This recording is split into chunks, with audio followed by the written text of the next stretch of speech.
Good evening, everyone.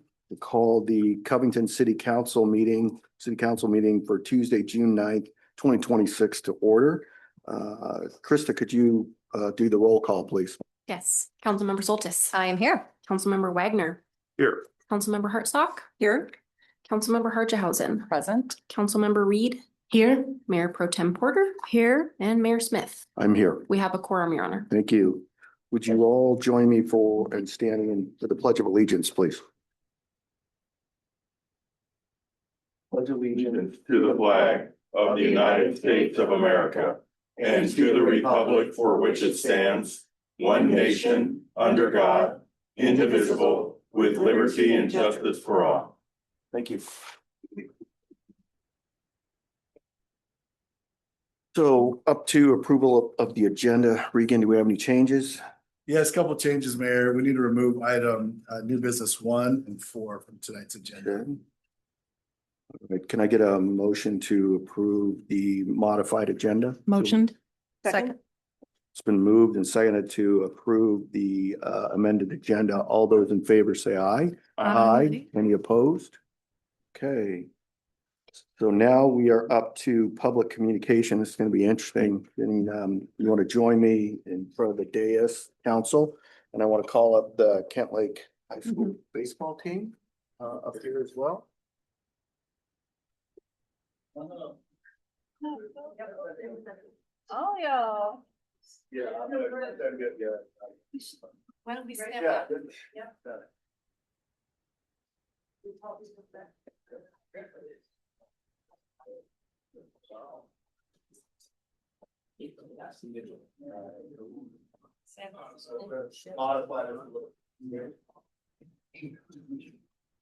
There's so many. Yeah.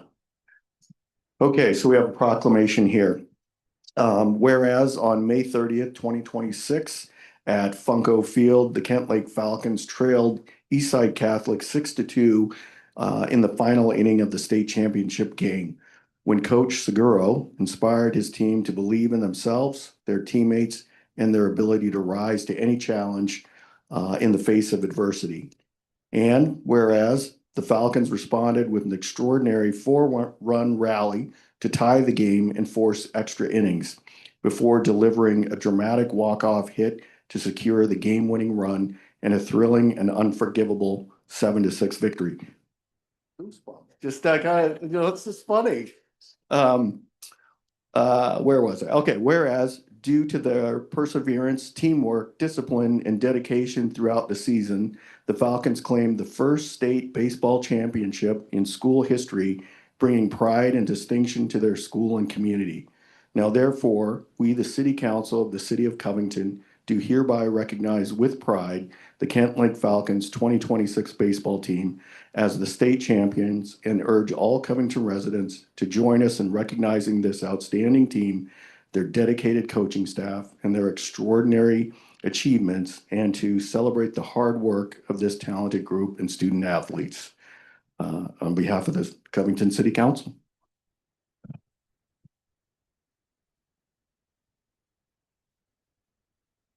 Well, the coach here? Is coach here or no? Oh, sorry, missed you over there. Let me give that to you. Shake your hand. Congratulations.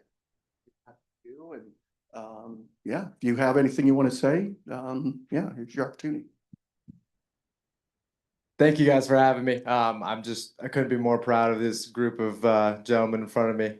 It didn't start off the way we wanted to at the beginning of the year, but hats off to these kids for showing grit, determination, and perseverance, a lot of fortitude. I definitely found out halfway through the year that, we might have something special here. Couldn't be more proud of these guys, especially down 4. It wasn't looking good. There was no energy, no juice left in the stadium, but they found a way to get a little bit of life, and little by little, they were able to scratch and claw and find a way to come back to victory. So hats off to these guys. They worked their tails off.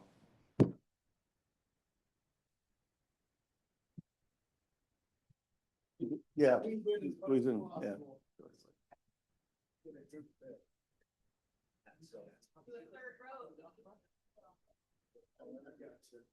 Okay, 1, 2, 3.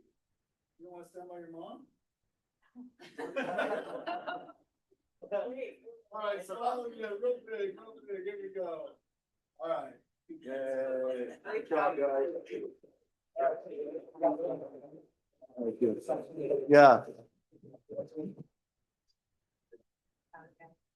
Yep. Oh.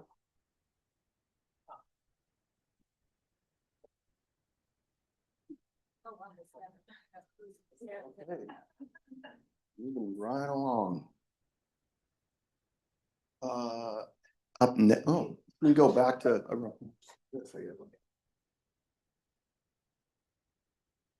You want to put this back? We're doing, oh, I'll just, can I get the reps from the ECSJ? Who's representing? Yeah, come on up. Yes. Okay. Yeah, right. I'm sorry. Okay. Gail. Gail, okay, thank you for. Appreciate it. So we have another proclamation here. Whereas on June 19th, 1865, enslaved Americans in Galveston, Texas, finally received word that they were free from bondage. As those who were formerly enslaved were recognized for the first time as citizens, Black Americans came to commemorate Juneteenth with celebrations across the country, building new lives and a new tradition that we honor today. And whereas in celebration of freedom, Juneteenth is a day of profound weight and power as we recognize the long legacy of systemic racism, inequality, and inhumanity. And whereas it is a day that also reminds us of our incredible capacity to heal, hope, and emerge from the darkest moments with purpose and resolve. And whereas there is still more work to do as we recommit ourselves to the work of equity, equality, and justice, and we celebrate the centuries of struggle, courage, and hope that have brought us to this time of progress and possibility. Now, therefore, we, the City Council of the City of Covington, do hereby proclaim June 19th, 2026 as Juneteenth in the City of Covington, and we urge all citizens and businesses to join in recognizing equity, equality, and justice in our community, and to commemorate the significance of this day. So, Gail, I want to give this to you. Yeah. And I'm going to give you to say a few words. Okay. Yeah. On behalf of the Equity, Culture, Social Justice Subcommittee Commission here in Covington, we just wanted to make sure that everybody remembered this important day, and we wanted to call special attention to it, so we asked for the proclamation. We look forward to celebrating more as the years go by and doing a little bit more than a proclamation, but this is our start. Thank you. Yeah. Yeah. Thank you. Good job. Yeah. Yeah. 1, 2. Okay. Thank you. All right. Catherine, you want to come up? Certainly. Yeah. Keep reference. Yeah. Is that all right? That's totally fine. Yeah. We do this with Yeah. friends. Yeah. Thank you. And anybody else? Yeah. Okay, we have one more proclamation. Oh, no, yeah. Okay. Whereas June is recognized across the United States as lesbian, gay, bisexual, transgender, and queer questioning Pride Month, honoring the histories, contributions, and resilience of the LGBTQ plus individuals and communities. And whereas Pride Month traces its origins to June 1969's Stonewall Uprising and serves as an opportunity to celebrate inclusion, equality, and respect for all people.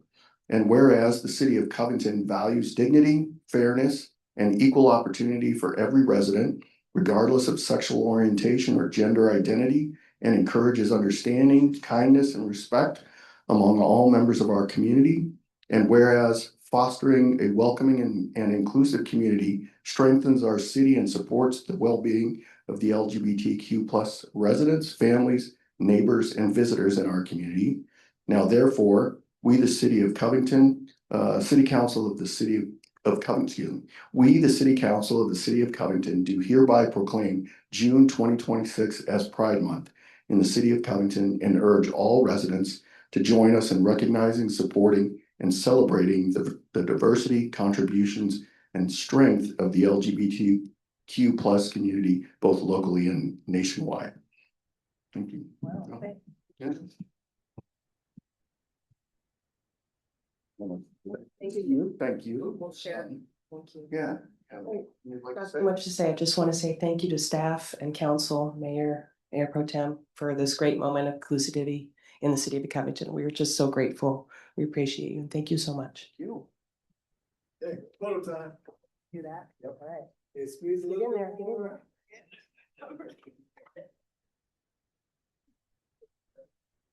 One,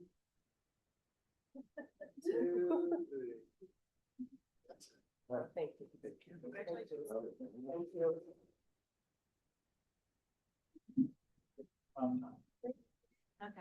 That's it. So now.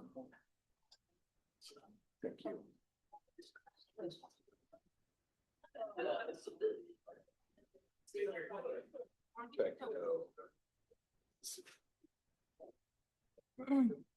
Oh, I see. We're lined up together. Yeah, I didn't. I'm like, that's okay, but.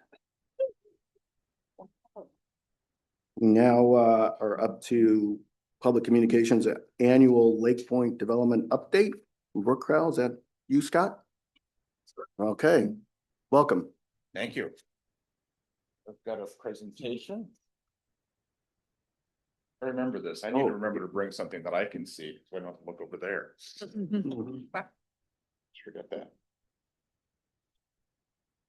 There we go. Thank you.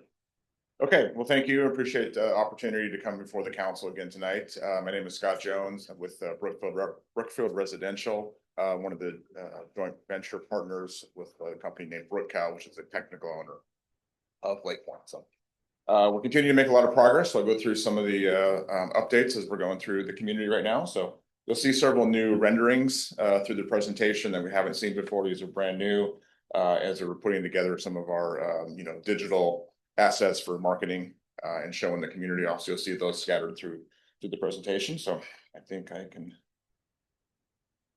Oops. Oh, Krista, what did I do? Oh.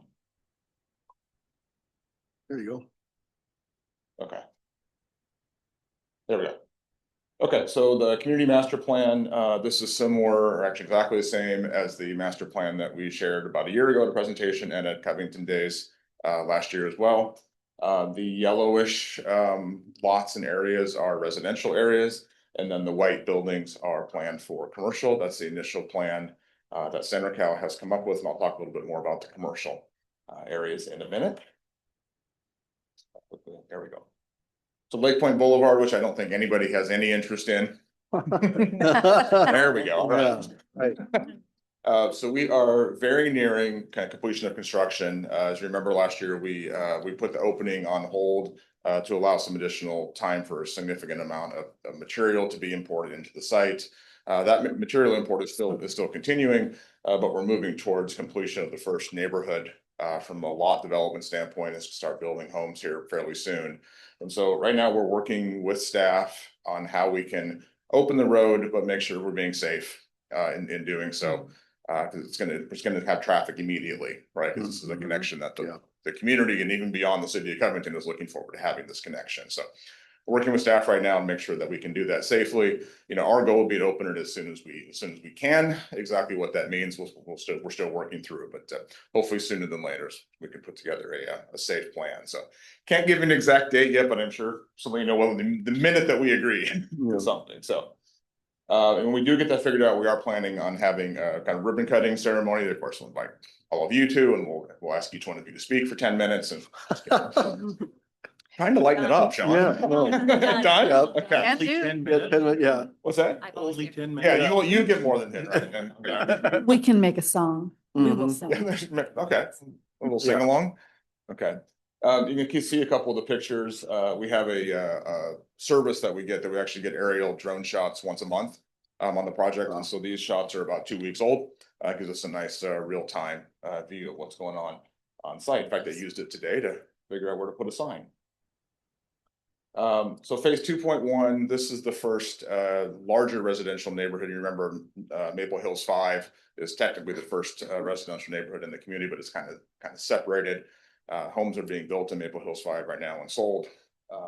The phase 2.1 is finishing probably 90% complete with construction. You can see actually the road that looks like it's dirt is paved. It's just very dirty. lots of dirt on there. So you can see the schedule of the various things we've gone through in the past. Right now we're finishing up the land development, and then we'll go through the acceptance process from the city and Covington Water and Sioux Creek Sewer District, make sure all the infrastructure is in correctly. And then we are in for permits for the initial model homes and the sales center. I'll talk about that a little bit more in a minute as well. Forecast for this year is we're anticipating starting all 14 of the models, and then getting permits and starting somewhere between 40 to 60 homes this year. And that is moving towards a grand opening in the spring of 2027, which may sound like still a long ways away, but if we're going to build 14 homes in the sales center and get everything buttoned up to open up for sales, that's going to be about what it takes. And the springtime is a great time to open up. As anyone who shopped for a home, it's that's the time that buyers are really out. We'll obviously start some kind of pre-sales, advertising and marketing to folks online and in the community before that. But that'll be the first opportunity to view the models and write a contract. So along with the neighborhood lots itself, there's a section of the Highlands Trail along the south side of the community that would be open as part of this phase. Windfall Park is the name of the neighborhood park in this neighborhood. The park is actually located right where all the construction equipment is in this aerial. And so it's kind of centrally located. It's on the edge of this particular phase, but it's centrally located to the bigger neighborhood. Actually, if I go back one, does this have a laser? It does. Yeah. Oh, it doesn't work on the screen though, does it? Oh, there it is. Yeah, right. it's right there. All right, well, let's go. I was just going to point it. Yeah. Yeah. Thank you.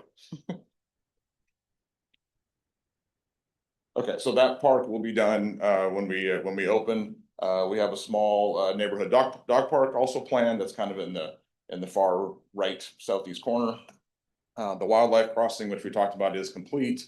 It's not really open yet, although it's sort of open. People are definitely using it. Yes. Maybe not all the best things they're using it for, but they are. And then the art in the tunnel, the more permanent art, will actually be complete as well. So we'll have that as kind of a setting for the neighborhood.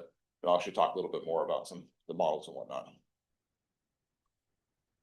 So after that, phase 3, we're not going to do phase 2.1 and then wait to see how that goes before we move on to the next phase. We're already into permitting on phase 3. The preliminary plat is approved last year, and we're moving forward with the engineering plans and detailed permits for that neighborhood. So we've broken that into 2 phases, 3.1 and 3.2. We're getting close on the permitting for 3.1, and we expect to start construction on that later on this year. So we'll have the next neighborhood under construction even before we open the first neighborhood for sales. And we don't want to have any gaps. Once you get a community of this scale going, you want to be able to keep going and not have gaps in the program. That neighborhood includes the park that's adjacent to the lake there in the map. So it includes that park, some additional sections of Highlands Trail. Let's see, on about 260 homes additional in those 2 neighborhoods.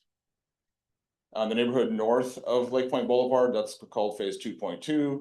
We're in for permitting on that, and that one will be after phase 3.1. Planning on taking all of those to completion and permitting and be ready for development. And then that's far enough out that we'll wait to see how our sales pace goes for each of the different products and whatnot before we start any additional construction. We don't get too far ahead. It's always this balance of we want to have just what we need. We don't want to build it too soon. You don't want to pay for the cost to build it too soon, but you don't want to run out of product as well. So it's a inventory management plan on a product that takes us 18 months to 2 years to deliver. Wow. So that's one of our challenges in the business. Phases 4 and 5, we're still in the planning stages. And it's got another 236 homes with multifamily and single family. All of this, we're looking at, another 5 to 10 years of development and home building construction. So while we're making great progress, we still got a long ways to go to get through all the community. Here's a summary of the master trails and parks in the community. Go through a couple highlights. The Covington Highlands Trail is along the south side of the community. It's a 12-foot wide trail that's about a mile long. And then the trail around the lake is actually almost exactly a mile long, which I think we can have some fun with. It makes a nice jogging course or running course. You can each lap you go around the lake is 1 mile. Total of 11 neighborhood parks, about 5 acres. And there's 34 total recreation facilities. One of the things it's in the Covington Code is a certain number of homes for every recreational facility. If you're familiar with that. And so the total number in Lake Point would be 34 of those features within the park. So there's a whole variety of things that those can be. The Lake Point Park is the one we're calling, is the one that's on the end of the peninsula by the lake. That's part of the development agreement. And then the commercial district, don't have a specific name for that one yet, but that's the one that's kind of more in the center of the retail area. Sustainability plan, we are finishing up on that. And we are going to be able to indicate that all homes and all the commercial buildings will be built to LEED equivalent standards. We're not planning on certifying them as LEED because there's not much value in the actual certification and it's ridiculously expensive. But if we built them to those standards, then we can say that we built them to those standards. You can see a list of all the different elements that can include. Obviously, not all of those happen in every single building or location, but a variety of those will be used across the community. Okay, commercial, the other thing that nobody cares about besides the boulevard. Fortunately, I don't have a huge update from what we had last year. It's really been working with CenterCal, who's still our partner on this. We're still working through a contract with them. We do not have them under contract yet. That's not an indication of whether this happens or not. It's just been a lot of things to try to get through. They have been actively marketing the project, though, to potential tenants. They still have a couple of large-scale tenants that are still very interested, but the market has been fairly soft, especially the first part of this year, until literally about 2 or 3 weeks ago when things started kind of materializing again. And what we say in the industry is there's oftentimes for projects, there's a lot of interest, but that doesn't materialize into anything, right? And so we were stuck in that lot of interest for a while, and now we're just seeing that start to materialize. And so I think we're going to get the agreement done with CenterCal literally here in the next few weeks. But with that, they still have about 4 to 6 months of work and feasibility where they can decide, look, this isn't going to work at no cost to them other than what they've invested in plans and time. So we still got some work to do before we can kind of say, yes, this is going to happen. We're going to be submitting permits and going into construction. So they've got to work, but we're pushing it. And we do feel optimistic of what can happen. It's just going to take some time, which we all knew. This doesn't happen overnight. So I got a potential schedule there, but obviously caveats I just mentioned, and there's things in the highlights or in the italics and underlined just to make sure it's clear. The other note I was going to mention, the other thing CenterCal is evaluating is what is their construction cost going to be, both from horizontal grading and utilities, but also from vertical construction costs, to see if what they would need for lease rates to support that cost is supportable by the market. And that has been a gap in the retail market recently, the last few years, where the rents that you need to charge to support the construction costs are, $50 a square foot, but the market's only going to support $40, $42 a square foot. If that gap is a couple dollars a square foot, you can usually bridge that because you got a new community, you got a new thing, you got a lot of excitement. $10 a square foot, and you're talking 25% higher rents, and so it becomes a bit more challenging. So that's not a Lake Point story. It's not a Covington story. It's not a Washington story. That is happening all over the place because construction costs jumped during the pandemic and have not come back down, and lease rates have come back down. So anyway, as soon as we have more information, we will be back with a very exciting presentation with all the more details there. Okay, so one of our big strategies efforts this year is, as we transition from kind of Lake Point being a land development project, we got to get through the permitting, get the infrastructure in place. That's coming to some closure on some pieces over the next few months, and we move into home building and marketing towards potential buyers. And so we've laid out here kind of a series of all the different pieces that kind of lay out the customer experience for Lake Point. And you start with the not branded elements. The interchange with WashDOT and State Highway 18 has that great landscaping and the red metal pieces there that kind of gives you the sense, hey, this is something different, this is something unique. On the other end of the project, up towards at the top of the hill towards Maple Hills, is the art piece on the lower right picture, and I've shown that picture before.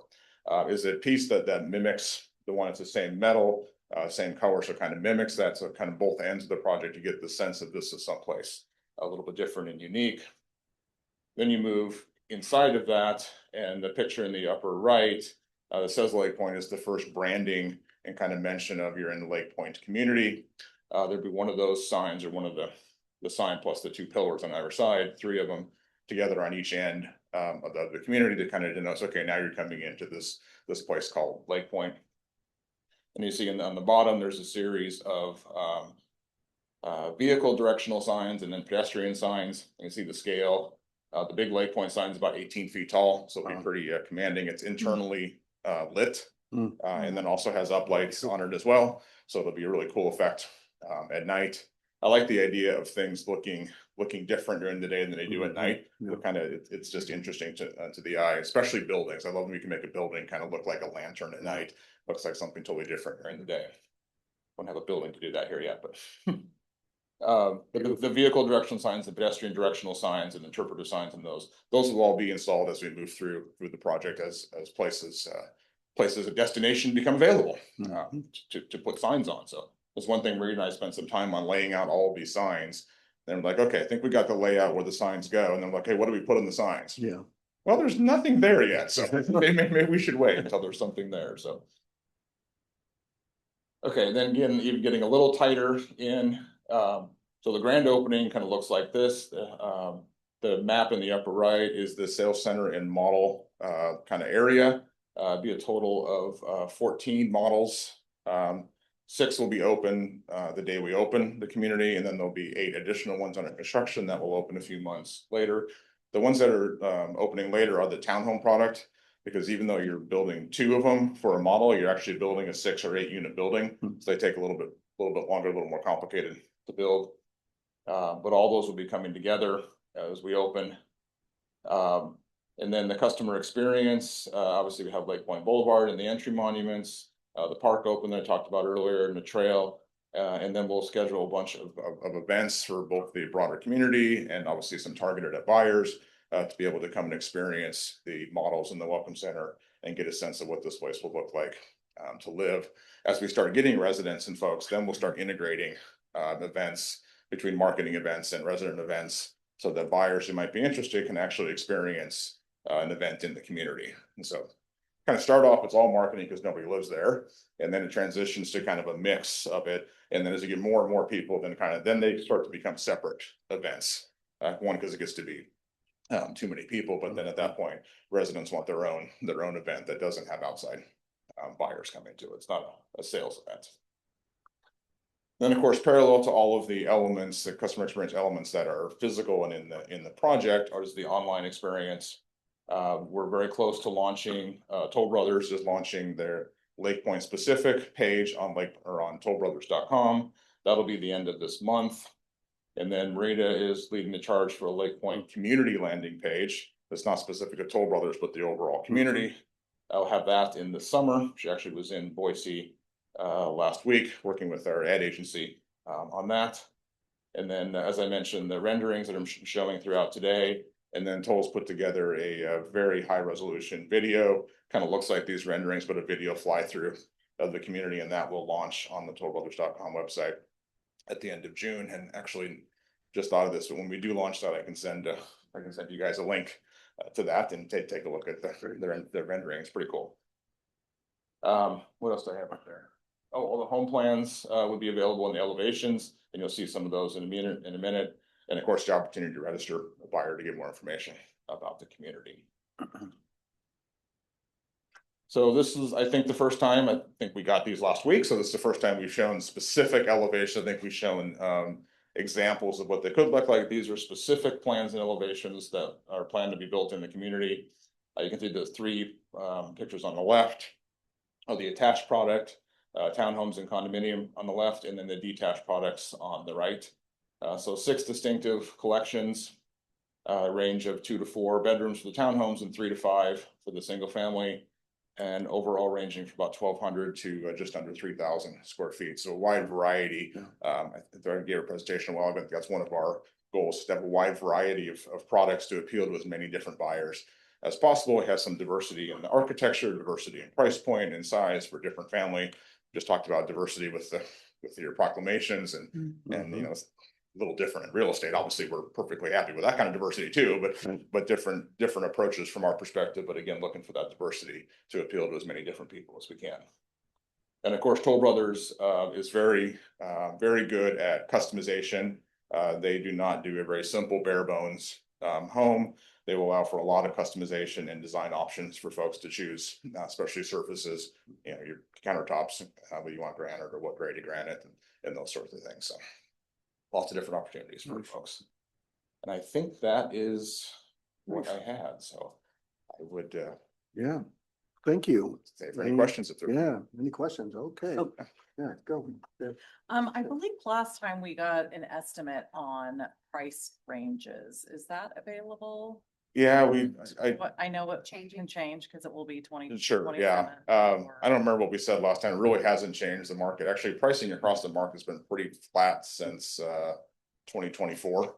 So it's been about 2 years. I think there was a broker. Does that sound right? Okay. Put her on the spot here. So I think where we were before, I'm just going to say it. We expect the start around the 600s, low to mid 600s. And then some of the single family detached to be a little over $1 million, which is where they're at in Maple Yeah, Heights, right now. That's a very common question we get Sure. from residents, and we It is, yeah.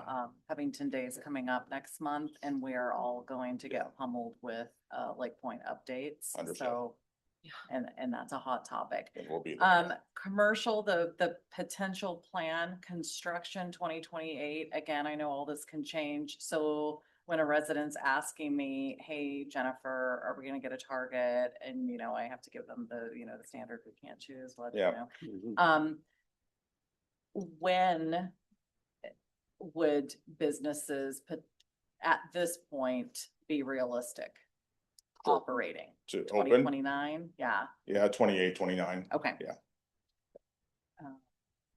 And we do a presentation like this. I mean, I know this is public record, right? So we know the messaging that we would say publicly would be exactly where we're presenting today. So anything that we presented today, obviously, expect or certainly welcome to share that information. Last question, and I think I brought this up last time, but it is something our residents want badly, is the dog park.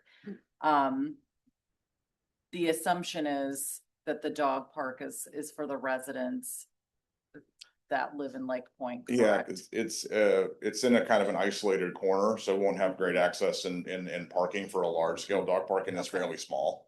And so, yeah, I think it is intended just for Lake Point. Not that we're gonna go out there and police that, but just scale and accessibility wise, it's gonna be pretty small. Yeah, I mean, I'm thinking of the marketing materials and seeing dog park. It may create. I appreciate that feedback. We'll be careful how it's a hot one. Yeah. Okay. Thank you. Yeah, we're actually in the process. We're going to put our second one into LA this year. So definitely. Yeah, I mean, it's smart that people want it. So yeah, it's very smart to put that in there. Yeah. Thank you. Will you be at Covington Days this year? Yes. Oh, good. Thank you. So So we that can just will be. point them to- Yeah. He's over. We'll just put your booth next to ours. Okay, let's go right over there. Well, I think that could Actually- be a selling point for getting people to go to Covington Days. If we tell them, hey, you'll be able to see what's happening at Lake Point, they'll have a booth. So thank you for doing that. So the models that will be, when you build out that model village that we heard about before, will all of this, I think you answered this, but all of the sizes will be represented in that showcase Maybe not all of them, because for each of the 6 products that I showed, there are 3 or 4 different floor plans. Okay. And so there might be, you might have a 15, a 1550, a 1620, and a 1700. So 1 or 2 of those would be available to see, but not all of them. But at that point, they're not that different. So you kind of get a sense Okay. of the variety of them. Thank you. And then as you're driving through the neighborhoods, the first neighborhood that you build out, phase 2.2, I think it was. 2-1.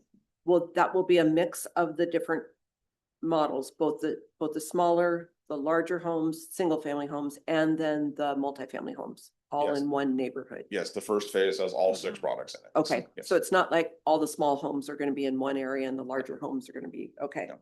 thank you. And then I know that I lived in High Point in Issaquah back in the day when they were building out the homes, and then we were waiting for all the businesses, and then, that fell. But I think that will be a concern of the consumer if they're thinking that they're gonna buy a house, and within a year, they're gonna have some grocery store within their neighborhood. Or wine bar. Or wine bar or 2. So I guess that's just, you'll be explaining that as they come through the model home tour, that the businesses are just gonna follow when the market will bear, right? I mean, you can't really predict it, and it's, as you said, it's soft right now. So you may get businesses a little further out after the homes are built than what you originally had intended. Is that correct? Yes, I think I thought we would be a little long on the commercial, but Okay. by maybe 6 months to a year at this point, so we're not that far behind. But I think exactly what you're describing is that having the commercial there earlier would be a benefit from a sales standpoint, and would be a benefit to telling the story and being able to see the story of what Lake Point looks like when it's complete. And my presentations here and what we publish, of being real specific about the timing and who's going to be there, is exactly to that point. We want to be transparent and share information, but we don't want to set expectations wrong, just to find that balance, that when someone does choose to buy a house, that they're not expecting X retail or wine bar or whatever to be there at a certain time. So yeah, it's a delicate balance, and so we're always trying to find the right balance there. Yeah, but we'll definitely be transparent with the consumer. Yeah. Okay, great. Thank you. Any other questions? No? Do you have a question? Yeah, Riley. Yeah, and sorry if this has been answered in previous downloads, but this has been one of my first opportunities to really dive in deep on Lake Point as a new council member. It's great to know these updates and expectations on different builds and things like that, so I can update people. I was thinking about all the parks that are going to be in this development, and I don't know if you're the right person to ask this question, but my concern is if a dog park is just for Lake Point and the community of Lake Point are intended to be, does the cost of maintaining that park is there a chance that the city would ever take on that cost? Or are you guys run completely separately and would be paying for maintaining the dog park and the other parks? Yeah, as it's set up right now, obviously something can change in the future. As it's set up right now, the homeowners association for Lake Point would be responsible to own and maintain all of the parks. So within it'd the be community, a HOA Yep. entity that would manage all Yep. of that. Okay, interesting. Thank you. Other questions? I do, but Christina. Christina, did you? Okay. Beth? Yeah, Go ahead. thank you. So, do you happen to have a timeline like overlay, like a takeaway or an electronic version that's easier for me to like visualize and disseminate if we have to, like the slides are great. I'd love to have the PowerPoint, but Sure. sometimes it's helpful just to have a one pager that says this is in general what's going on, and it's easier to see it if it's all in one sheet with like, The you know, time frame for the various timelines for the to phases and develop. so forth. Sure. Yeah, I've got one that we use internally that I could I mean, you could could pare it adjust that down one. Yeah, for yeah, your- exactly. yeah. Yeah. Oh, Take out a yeah. little bit of the detail. Yeah. Yeah, I'm not trying to. October give 18th, secrets or- 2029. Yeah. Exactly. Yeah, we can do that. So then the other question that I had too is about a hotel, potential hotel. I know that's considered commercial and such. However, like does that sit in a different ballpark for square footage because it's an actual building that then like it's not leased space, right? is there an opportunity to incentivize a hotel chain to get here before all of the other stuff? That's hypothetical. Yeah, But a hotel is considered part of the commercial square footage in Covington or in Lake Point. As far as the lease space, hotels do it differently, and even the same hotels do it differently. So in some cases, one entity will actually own the building and will lease it to or have a joint operating agreement with Marriott or somebody like that, where Marriott really is not the owner of the real estate, they're just operating the hotel. And sometimes that, Marriott or whoever it is, there's only like 3 left in there, Marriott, Hilton, and somebody else, they will actually own and operate the building as well. And so that I don't know which one would happen here.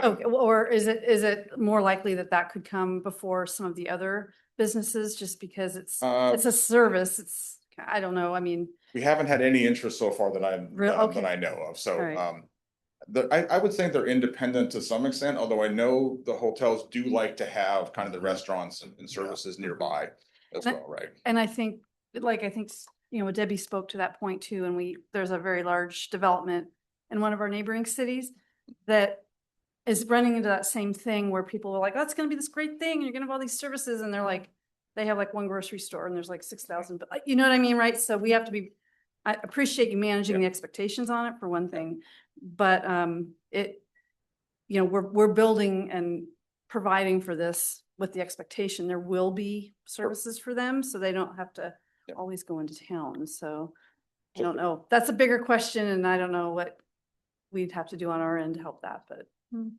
Yeah, we're working with the economic development group as well, the economic development committee. Is it a formal committee? Commission, thank you.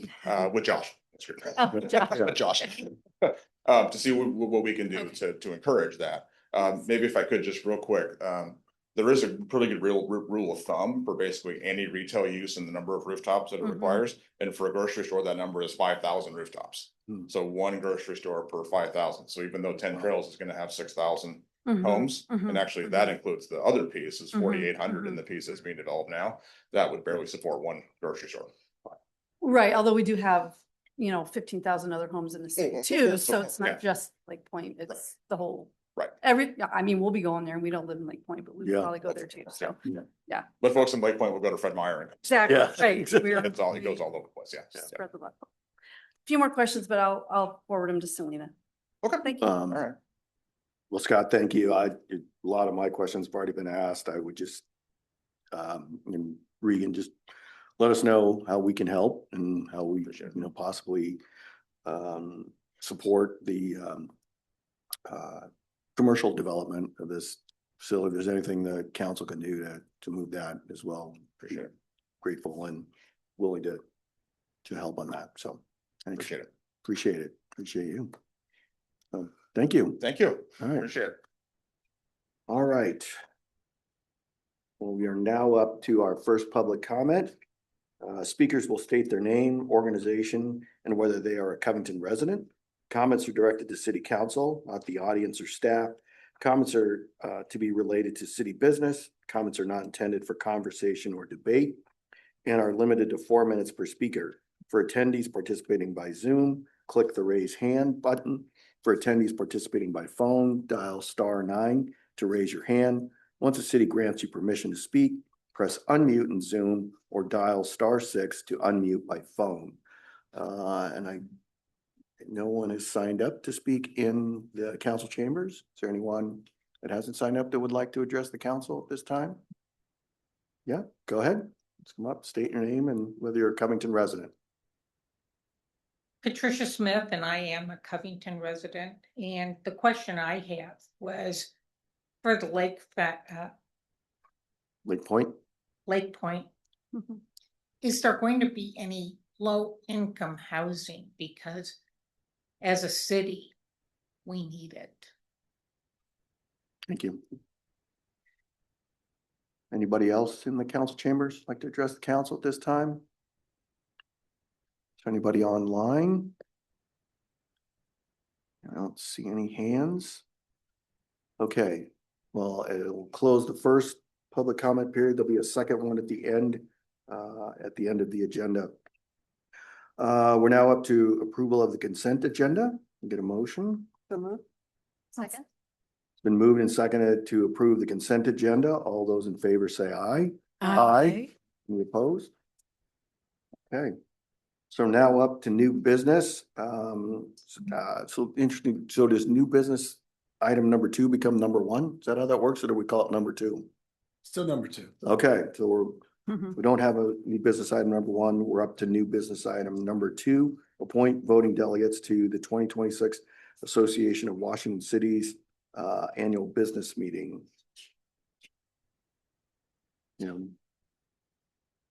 What was Do that? you have anything for us on that, or? no? Oh, sure. Just, it's the annual AWC business meeting. Typically, we have some council members that attend the conference, so it's easier to attend that meeting. Right. There is a virtual option.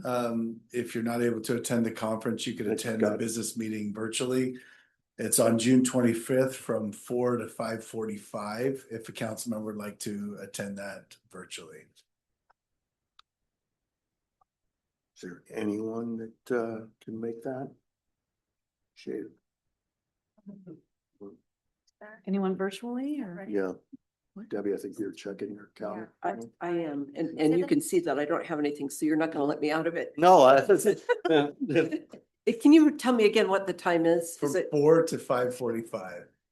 on June 25th. And Debbie, you can't open your calendar in front of it. Exactly. If you were there. You gotta keep That's it right. on. Actually, I'm sorry, but I have a board meeting. It's totally Okay, fine. it's the 25th. Right, 25th. Yeah, it's- Yeah. okay. I can move a couple things around. Okay, okay. Yeah, June 20th, yeah. So can we get a motion?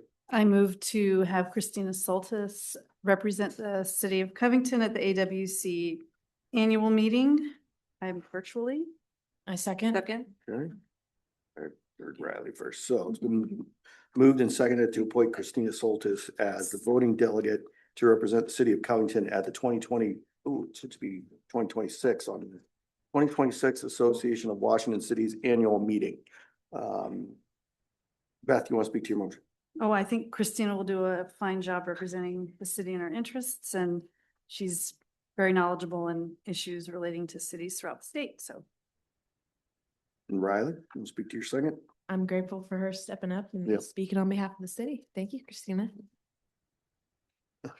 Anybody else want to speak for or against? Yeah, Jeff. Christina, since I've attended them for the past 18 years, I'm happy to go over it with you prior, once the details come out. Sure, I would love that. Thank you.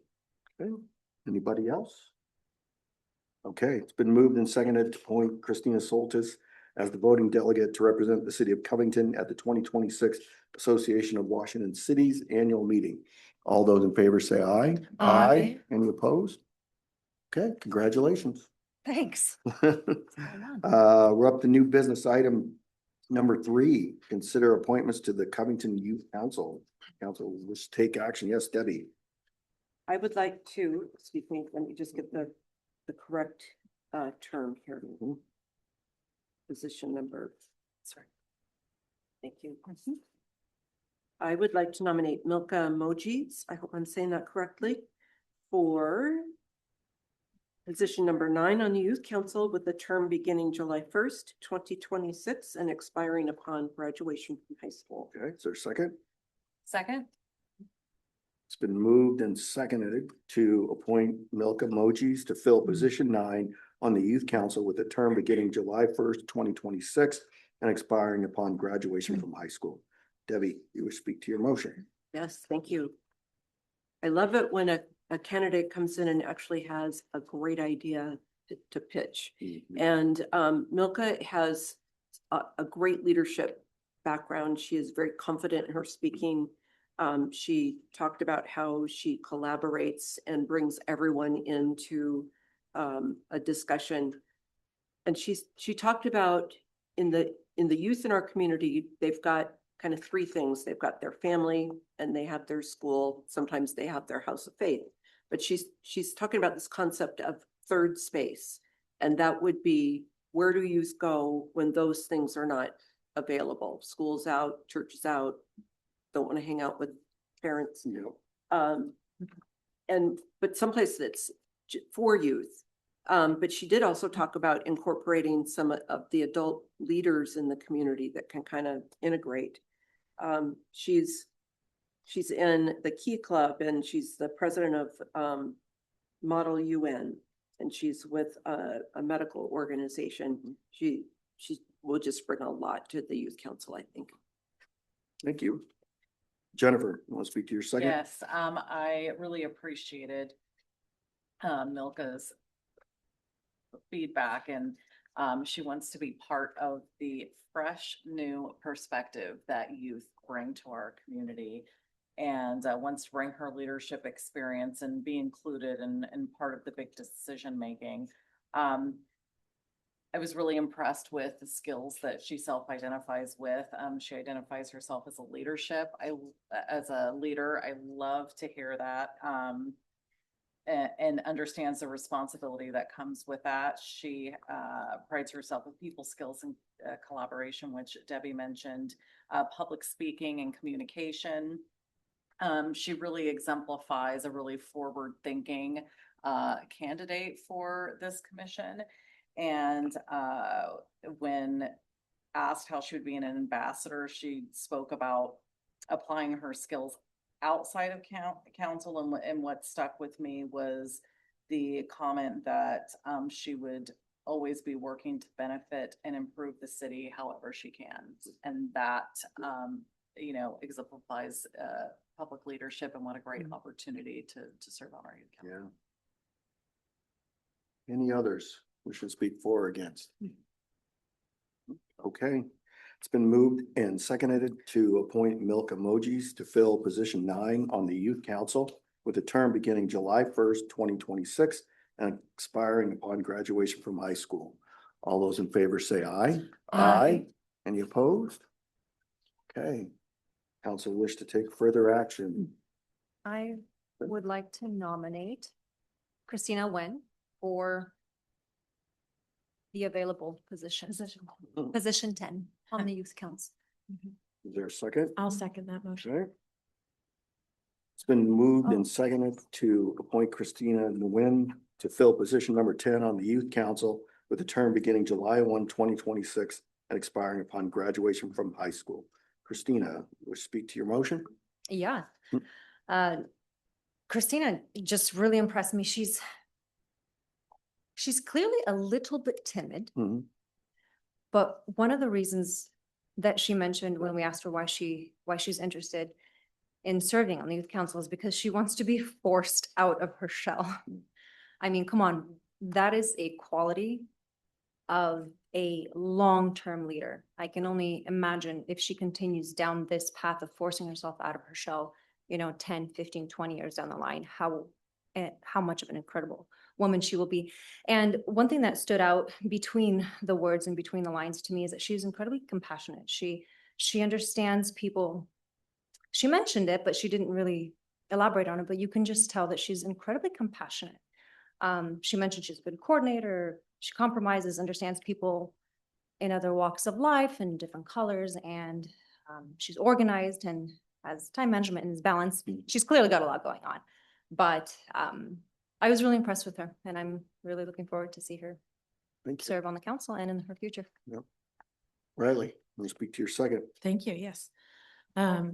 Another thing about Christina is she is a Girl Scout of 11 years, and showing dedication to an organization for such a long period of time shows that she has that capacity to do that on a board or a youth council like she has in the past. She also said that she's open-minded and willing to disagree with people she works with, which I think is a wonderful mindset to have when working on a council like this, because you're going to be working with all different types of people, different students, and she has that level of compassion that makes her a wonderful leader. And I'd be happy to see her succeed on the council. Thank you. Anybody else wishing to speak for you? Yeah, Beth. One of the comments that she made that really struck a chord with me, especially since I heard it from former Richard Hart back in the day, is that you have to compromise because you can't always expect to get a perfect outcome when you're engaging with somebody. And so just knowing that things aren't always going to be perfect, but we're working towards making sure that everybody can be included and get something out of it is, I think, critical. Anyone else? Okay. It's been moved and seconded to appoint Christina Nguyen to fill position 10 on the Youth Council with a term beginning July 1st, 2026 and expiring upon graduation from high school. All those in favor say aye. Aye. Any opposed? Okay, congratulations to Milka and Christina. Okay, we don't have new business number 4, so now we're up to new business item number 5. Discuss selection of citizen and honorary citizen of the year. You Regan? Sure, thanks, Mayor. So each year, the city council recognizes a citizen and an honorary citizen of the year. The nominations this year were open from May 11th to June 2nd. You'll see the nominations in your packet.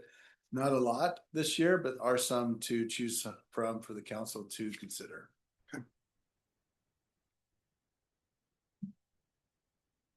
Yep. Oh, Beth. I would like to open up a motion to consider extending the nomination period for a little bit longer to see if we can get any more nominations. We have so many wonderful people in our community, whether they live in Covington or not, that are contributing. And I'm not sure, like, there's a bit of a disconnect, either the word wasn't getting out, and we own that too as council members. And are we connecting with our community enough to encourage people? If I would like to put that motion on the table to, So whatever timeline we could get from city staff to make it work. Yes. The real issue is just having them in place before the Covington Days parade, if we want them in the parade. Okay. So, Yeah. So you're making, and order the plaques for that. But, you know. so if I understand, you're making a motion now to extend the nomination time until the next meeting? Yeah. Okay. Sure. 2 more So weeks. it's been moved. If I could say that Yeah. the nomination period probably won't be open until the next meeting. Okay. It would probably close maybe the Friday before, so that we What's can have that time date? to compile the list. Yeah. That would Hmm. be June 19th. Okay. Oh, it's a week and a half. Yeah, City Hall is closed on the 19th, are they not? yeah, but we can still close nominations and we can put the names together at that point. So I'll summarize. There's a motion to extend the deadline to accept nominations for citizen and honorary citizen of the year through June 19th of 2026. Need a second. I would second that. Okay. I would like, Yeah, so it's been moved and seconded to extend the nomination period to June 19th, 2026 for Covington Citizen and Honorary Citizen of the Year. Beth, you want to speak to your I motion? mean, I think I already did when I presented, so I'll let somebody else. Christina, you speak to your motion for the second. thank you. I think Beth isn't wrong. It's not that there's anything wrong with these nominations. Exactly. They're Mhm. incredible. Yeah. Absolutely nothing wrong with that. But Beth is right. There are so many incredible people in our community, and perhaps we need to reach out a little bit more. Yeah, Debbie. Thank you. May I just ask for clarification? So the nomination, or excuse me, the submission timeline is through the 19th, but then we will put this on the agenda to choose on the Mhm. 23rd. Yes. Okay, Mhm. thank you. And if I can also say, I think there might be a little concern that council members shouldn't be nominating Yeah. people, Mhm. but you're encouraged to do Sure. that. So if you know people that you'd like to nominate, please do that and help spread the word as well. That would go a long way. So question on that, how is there if we nominate someone, do we have to recuse ourselves from voting for that person, or how's that? I'll let Mhm. Mark answer that. Yeah. Mark, what do you think? Thank you. Sorry, would you say that one more time? If please? if the council nominates someone for either citizen or honorary citizen, would they have to recuse themselves from voting for that person? It's, Yeah, I wouldn't think so. Okay. This is a purely a councilmanic Yeah. decision of who you Okay. want to nominate and vote for. And if someone wanted to vote for themselves, then We can do that. We'll just all do that. I don't see a legal You found problem me with out. that. Sean, citizen. Yeah. And Jeff said that we've done Yeah. it in the past. Thanks, Mark. Okay. All right. Shoot, I had another question. Is there any other for or against? Yeah. Okay. So it's been moved and seconded to extend the nomination period for citizen and honorary citizen of the year through June 19th, 2026. All those in favor say aye. Aye. Any opposed? Okay. So we just encourage all of us to get out there and encourage others to nominate. And if you've got people you'd like to nominate, well, let's do that before June 19th. Okay. So that is the end of our new business. We're now up to future agenda items. Is there anything the council would like to see added to a future agenda item? Yeah, Debbie. Thank you. I would like to have us discuss the potential ways of honoring Major Ariana Lindsay Sabino, excuse me. We've talked, a couple of us have talked about a couple different ideas, a park bench, a plaque, proclamation. I will say that we've not done a proclamation up to this point because the parents have been traveling and under a lot of duress.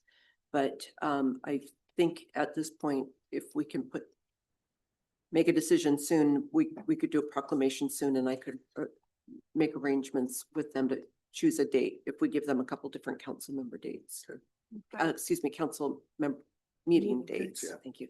I would second that. Okay. If that's what We just need consensus, right? On Yeah. that, so. Yeah. So, Yeah. so, always okay, yeah. Oh, yeah, Okay. easy. Thank you. I just want to be clear, is there consensus to bring a proclamation back or a discussion on how to honor her? Oh. Proclamation back, what I was voting for. Sure. Yes, I agree. Both, I mean- proclamation and discussion. a physical memorializing. So we'll have a proclamation at that meeting. Is Yep. that what council's voting on?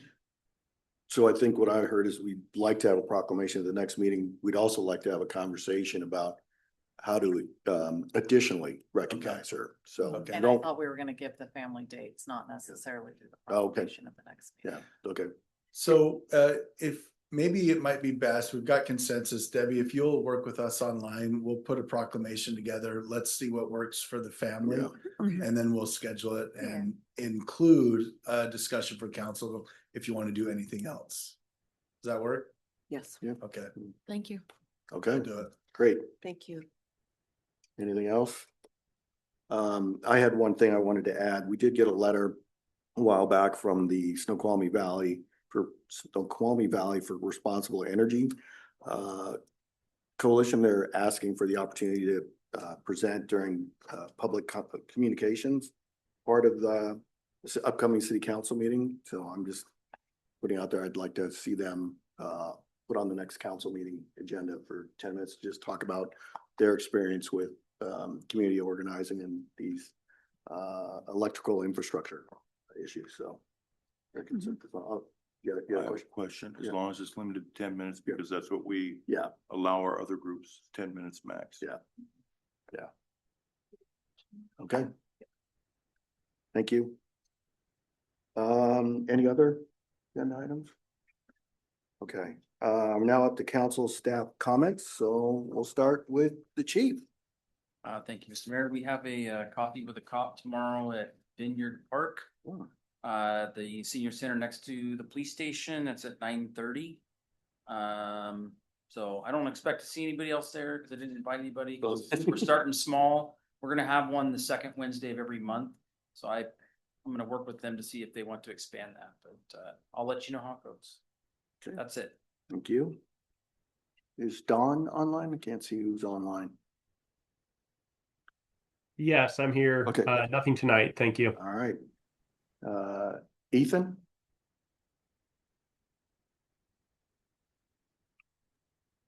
I'm here. Yep. Hi, Mayor. Hi, Council. I'll just plug that the city's partnering with Maple Valley and Black Diamond to provide the community a FIFA World Cup viewing party this weekend, which happens to be in conjunction with Maple Valley Days at Lake Wilderness Park. So going to be a lot going on at the park, a lot of activity. Should be a fun way to watch the three matches that will be going on this weekend on a very large screen. So that's it. Other than that, nothing from me. Thank you. Selena. Hi, Mayor and Council. Nothing from me tonight. Thank you. Okay. Casey, is she on there? No? Okay. Regan? Thank you, Mayor. A couple of thoughts or things I wanted to share. I sent an email out to council about the AWC Legislative Priorities Committee. So if you have any thoughts on that, please review the ideas that I sent out to you that I plan to share with the committee at our next meeting. And if you have any edits to that, I'd appreciate seeing those. Also, our karma statues have arrived. Oh, so wow. that's fun.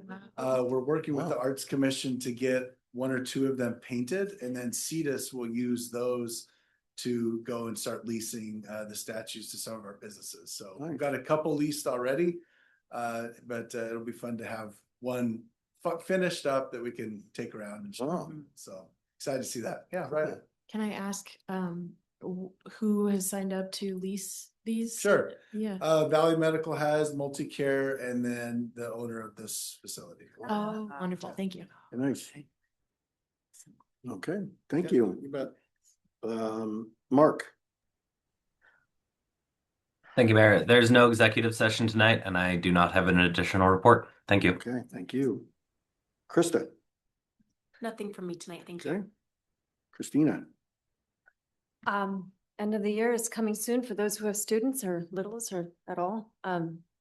Gearing up for the summer. This year in observance of Juneteenth, this month in observance of Juneteenth, we will not be having a skip meeting.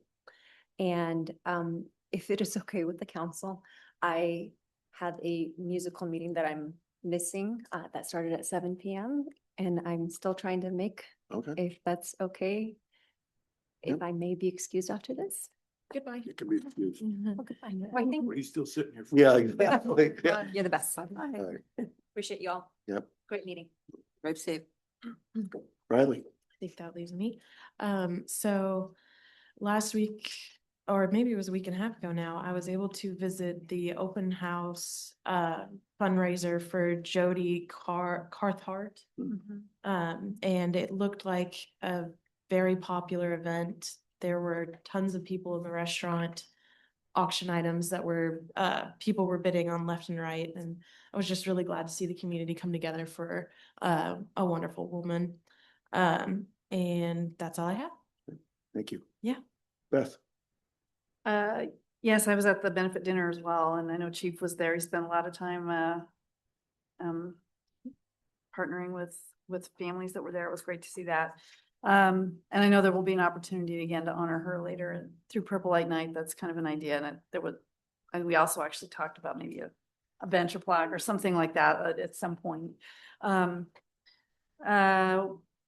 Also last Thursday, I had the opportunity to sit in on the risk assessment interview with the state auditor for our city. It went well, it went quick, and I also had the opportunity to tout the professionalism and the aptitude of our finance team, and that was confirmed by the auditor that I was sitting in with. She had nothing but high remarks about our team, and so I think it speaks volumes to what they do to help keep our city moving smoothly and safely from a financial risk standpoint. Tomorrow is a PIC meeting, fairly short agenda. I think the only other thing that we're really talking about is the sewer rate increase letter, which will probably take 2 hours for us to fine tune everything as it does. Oh, and I also sat in on the PSRC General Assembly a week and a half ago. I only stayed for the business portion just to make sure there was quorum. And Jeff's recommendation since I was filling in for him. We voted aye on everything that they put in front of us, so, yeah, that's about it right now. Yeah. Thank you. Mhm. Debbie. Thank you. It was an honor last Tuesday to attend. Does anybody know what that noise is? It's air conditioning. Okay. To attend the award, received by Ara and his parents for, it was the Martin Luther King Meritorious Service Medal. Each district council member gets to nominate a community member, and you can go online and watch all of them. They were all community driven people that have started up nonprofits, and there was one detective that had done like an amazing job for a number of years. Ariana's was very sobering. It was the last, and it had a lot of people in tears. I want to say publicly what an amazing person our council member Reagan Dunn is. And he did such a good job talking to the family. When we walked in, I don't think they knew what to expect. And the mom, Omira Lindsay, who had written a statement if she felt like she could get up and read it. And he put her at so much ease that after he did the award, he asked her if she would like to speak, and she did a wonderful job.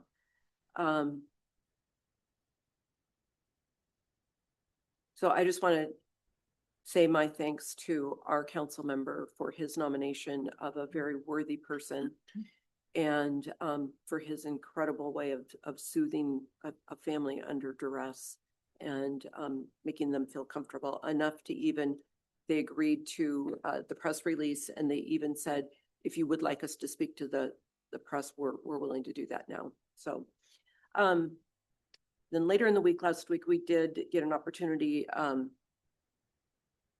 Sean and Beth and I, to judge the essays that were provided. Two students wrote in, they wrote their essay, and they did a video.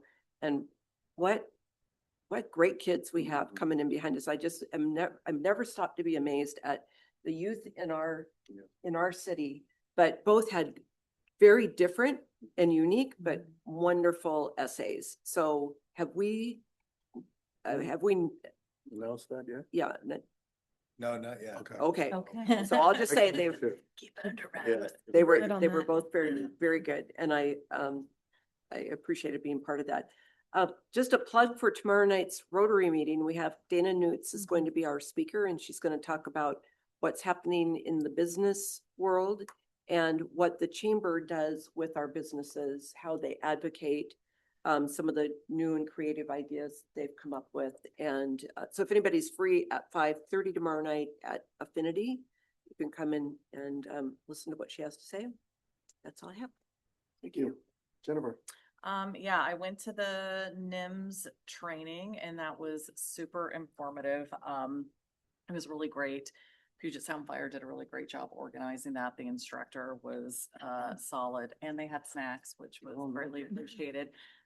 I took some notes just to share with you all, and really, if you have visited the Emergency Operations Center that Andy pulls together, it was probably pretty much clear that we as council members stay out of it.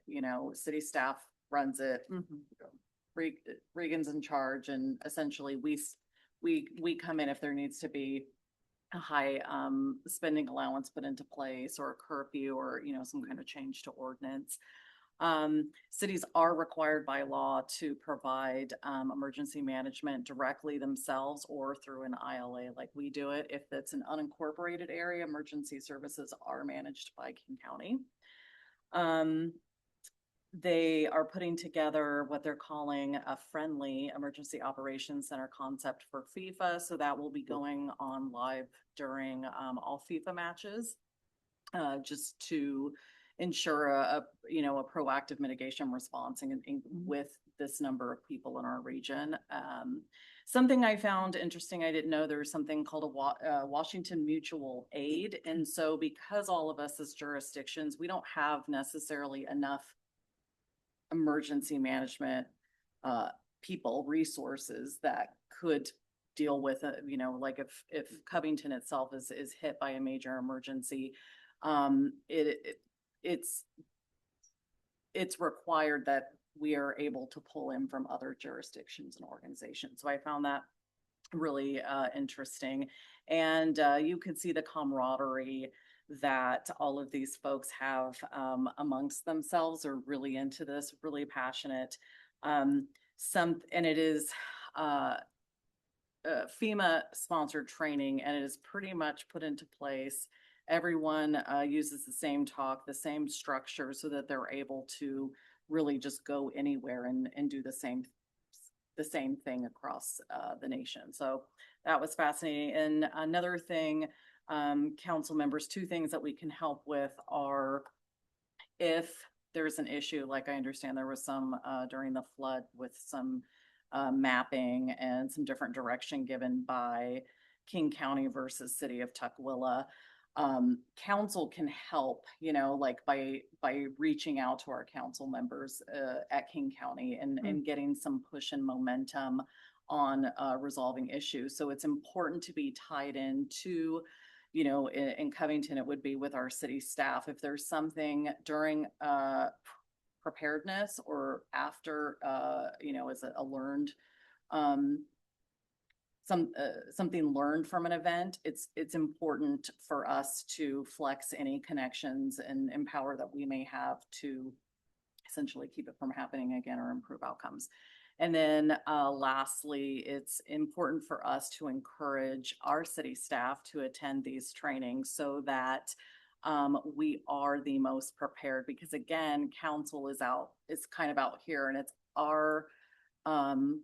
it's our mandate as elected officials to ensure that our city staff are fully trained and ready to go at the drop of a hat. So that is the call that I make to each of you, is to ask questions. And how many of our staff have attended training? When was the last time they attended training? So I'll be bugging you for that kind of detail. I can answer it now all the time. We are very well trained on this. We set up our EOC here often. We did a training here, was it 2 months ago, where a lot of our senior level staff were all trained, and staff from Maple Valley and Black Diamond and Kent also came here and were trained. And then we brought in our emergency manager for Covington, and then the gentleman from CTAC as well, to speak with leadership team yesterday. Awesome. What percentage of our staff is trained? I would say all the leadership team and mid-level managers have been. Okay. Yeah. Cool. And in the last 2 years? Yeah. Okay, that's Yeah, great. easy. Yep. All right, wonderful. Yep. All right, look at that, you guys. Okay, and then some other things. I attended the vigil for Jody, and Sean and Beth were there as well. That was extremely moving, heartbreaking, and yeah, I am fully supportive of doing something to honor Jody's legacy. It was clear by not just the people there and what they were saying, but it's clear by her actions that she left a mark in the community, and there is a whole very big hole there. Also, I got to judge Jenkins Creek Science Fair. It was a last minute request. Hey, can you come judge Science Fair tomorrow? That was super fun. The kids had amazing experiments, and I'm a science nerd by education and trade, so I was all into it. And I used to run the science fair at Cedar Valley, so it was great fun. I also did MPD tabling with Christina. That went really well, and I mentioned this last time at these athletic events, which I love because I'm very comfortable in those. Those are my people. I can talk to them about the impact to, what the experience they're having right now. But it's also a lot of non-Covington. So I was starting my conversation with, are you a Covington resident? And if they're not, I'm like, okay, great. Enjoy our athletics program. But otherwise, and I will say being at Kentwood was a different experience because and Christine and I were, talking about this. I think We got less face-to-face time because the kids are younger and they're in more of that chasing mode or pulling wagons and not necessarily getting them to come in and look at the boards was not as easy as it was at CCP. But otherwise, I mean, it's great. And a lot of people, you know, have already heard about it. And definitely thus far, you know, positive feedback. I went to Maple Valley's Pride in the Park on Thursday. Super fun. City did an amazing job. Had so much city swag with, I mean, I took a picture of the little gnome holding a pride flag on cookies. They had a big, there were council, mayor was there. They had, and lots of ducks, food trucks, flag raising. I saw Pat Sullivan and Dave Up the Grove, live music, some resource booths, perfect weather. It was a really great, well-run event. And so I hope to also go to their Juneteenth, which is also on a Thursday, and check that out as well. And lastly, will Lake Point most recent information be added to our talking points for Covington Days? Is that an assumption I can make? Yeah, we Okay. can, yeah, there's not a lot I of guess, change, but yeah. you know, Yeah. you guys can't be perfect all the time. I'll send you the PowerPoints as well. Awesome. Thank you. That's it. Thank you, Jennifer. I know that was a lot. Nice job. Yes, No comments at this time. okay. Most of what I was gonna say has already been taken up. Others had mentioned it. There was no RFA meeting, so the next one will be next week. The only thing I'll ever also, and I don't know if I mentioned this, but I went to Auburn's Petapalooza event like 2 weeks ago. Cute. It was, they had 400 retailers or booths, and it was huge. 400? Oh, 400. It was massive. Hundreds of people. In fact, it was almost too big. I mean, there was so many booths to see, and you'd say, I want to come back to that one. And by the time Mary Ann and I were done, we were like, we're exhausted. But pets, I mean, they're just, anyway, it's just something to think about. I know we have a lot of events in this city, but I think they could have got 400 more by how many people were there. So just something to think about. A pet focused event here in Covington might be very popular. So, all right, I'll just leave it there. So, so we're now up to our second public comment period. Speakers will state their name, organization, and whether they are a Covington resident. Comments are directed to City Council, not the audience or staff. Comments are to be related to city business. Comments are not intended for conversation or debate and are limited to 4 minutes per speaker. For attendees participating by Zoom, click the raise hand button. For attendees participating by phone, dial *9 to raise your hand. Once the city grants you permission to speak, press unmute in Zoom or dial *6 to unmute by phone. Is anyone in the council chambers would like to address the council? Anyone online? One's raising their hand. Okay, we don't have an executive session tonight, so this meeting is adjourned at 8:23.